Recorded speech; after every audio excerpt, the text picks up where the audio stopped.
Hello, traders. FX Pip Collector here. Today is Monday, June 9th, and this is my analysis for the US dollar Canadian. If you haven't done so already, definitely do check out my free Discord channel. It's a link down here in the corner at the end of the video.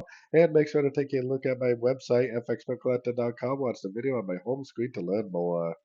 So the US dollar CAD has been drifting down pretty good since the market opened, but we do have to keep in mind that the daily time frame is definitely still in a downtrend.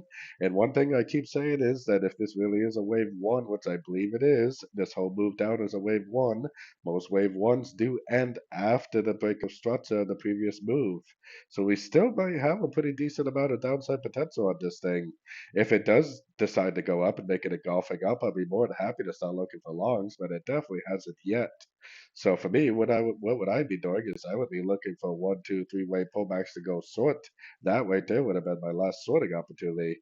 Now I got my Fibonacci retracement on here just in case it does decide to make a move up. But for me personally, I am definitely waiting for three-way pullbacks to go short for the continuation of this downtrend, at least until my higher roadmap daily time frame tells me otherwise. So anyways, don't forget to like and subscribe. And as always, thank you for watching and happy trading.